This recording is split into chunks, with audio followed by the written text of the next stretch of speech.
Good evening. My name is Sarah Garza, and I'm excited to be trying out video discussion boards. I think it's a really cool thing to be able to make a face-to-face-ish connection with your colleagues within the class, and I think it'll help make discussion boards useful too, so I'm excited to try it. I thoroughly enjoyed Brady's German Histories in the Age of Reformations, and like seems to be the general consensus of most of my classmates, is that Brady's use of the plural of Reformation, so Reformations, was really intriguing. The fact that he did not focus on Martin Luther just nailing those 95 theses to the door, and instead focused on other things that went along with changing, the Holy Roman Empire and the church at that time and the growth of Protestantism was fascinating. Especially fascinating to me because I did just teach the Reformation to a bunch of 14-year-olds. And of course, you have to make things more simple for them, but it was really interesting to think about what I taught and what I have been taught and compared to what Brady was teaching us. And it was really enlightening, and will definitely change the way I teach things next year. I'm going to start with a little bit of a critique about Brady's work.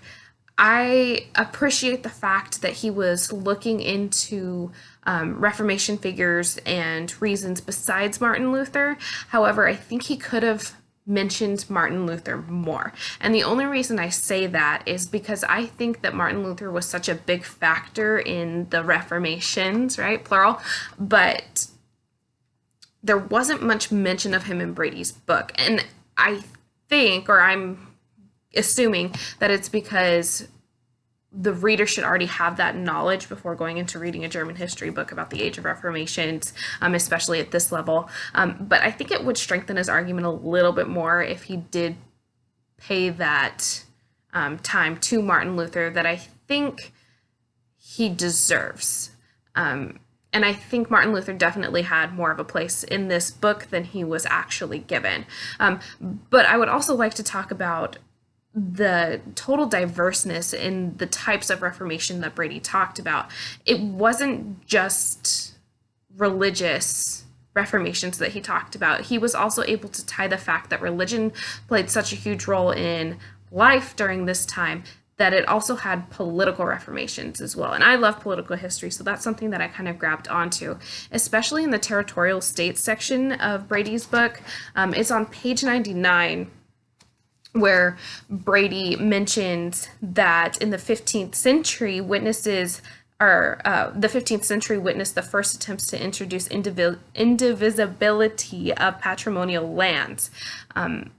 That is a religious thing, right, with the patrimonial lands. But then he goes on in the rest of the pages up to like page 105 about how there's political implications of this as well. And this is just one of the many instances where Brady is saying things more reformed besides just the church, right? Because the church was such a big factor in the life. I also appreciated the urban reformation section because that's more of like a day-to-day life thing that was played out, talking about how there were different jobs that changed because of the Reformations and the pressures that were going on from the people who wanted Protestantism and the people who didn't, was just so incredibly fascinating to me. And lastly, the thing that I wanted to go over was the fact that Brady paid service to failed reformations, particularly in part 2 of his book. And he really gave them service that, hey, these reformations failed, but they were a stepping stone. And on page 183, he talks about how it is a stepping stone. Like, without the failed reformations, there is a big possibility that the actual reformations wouldn't work. Built the tenacity of the people and helped make them be more susceptible to reformations later on and multiple reformations. So I really appreciated this book. And thought I was genius for thinking about the plural of reformations, but I'm glad to see that it's a consensus and that I can share my opinion on it as well.